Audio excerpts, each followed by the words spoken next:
All right, let's talk about Google My Business. So we're going to do a follow-up webinar specifically about Google My Business, but I wanted to go through a couple things here.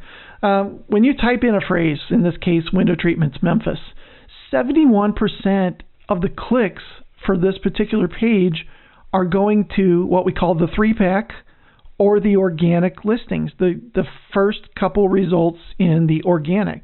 The ads, a lot of people are skipping the ads, and interestingly, for window treatments Memphis, there actually are no ads. I can't believe no company in Memphis is running ads for the window treatment industry, which kind of blows me away. But 71% of the clicks are coming from these two areas. Here's our friends over at Sunshine again. What do these results have in common?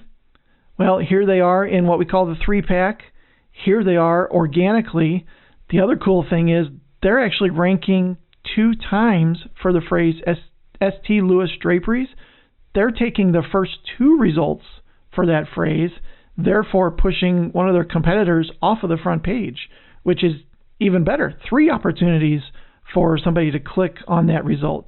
And from a head games perspective, just the fact that it's on there 3 times tells the average consumer, these guys must be the guys, for St. Louis. The other thing that is interesting here, obviously, is the number of reviews, 31 versus 4. That speaks something. So here's some things that they've done. They've claimed and verified their Google Map listing on Google My Business, and they've actually done that for each location. So this is the Sunset Hills location. They also have 2 other locations. So they've claimed and verified all of those.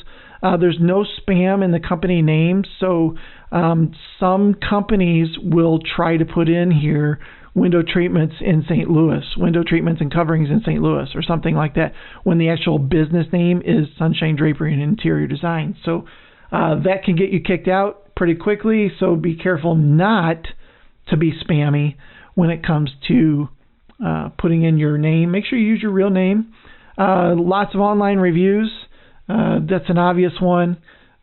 Keyword in the title tag or some variation. So now we're talking about down here in the organic results. Here we go. We've got St. Louis. We've got draperies, and that's what I looked up, so it made sense that would show up. Same for the second result, which is our custom draperies page.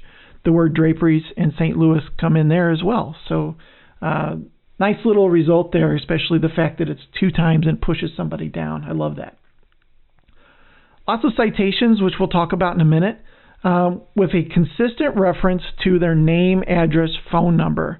So NAP is very important, and it's very important that every time that you list your website somewhere, you always use the exact same name, you always use the same address, and you always use the same phone number.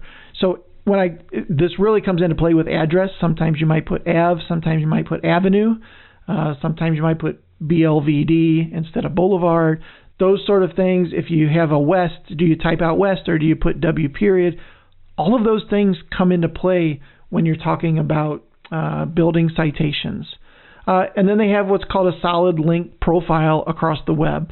This means they have a lot of links pointing to their website from other websites, which is basically counted as votes for their website. If we look at the back end of Google My Business, this is how it looks. This is ours, but it tells you how many views have happened recently, is your listing complete, that kind of stuff. And what we're really interested in here is this info tab. If you click on that info tab, then it lets you start to put in a little bit more information, a little bit about what is your category. So in this case, you would put window treatments. You might put blinds cleaning. There's a couple different categories. Interior design is another one. So it's possible that you could have 2 or 3 categories in there instead of just one. Put your address, put your hours, your service area. If you want a service area, this would be like, St. Louis plus 50 miles or something along those lines. There's also an area in here for special days that you're closed. So 4th of July is around the corner right now. So we're closed on that day. So if somebody happens to look us up on that day, it will actually show that we're closed, that we're not open, that kind of stuff. So anyway, some really cool stuff. There's a lot more when you scroll down here on this, that we'll talk about in a future webinar. But these are the most important things. Put your business name, pick out your categories. If you can get away with 2 or 3 categories, that's fantastic. But don't pick categories that don't make sense. So don't pick the furniture category unless you happen to be also doing furniture, right? So, all right.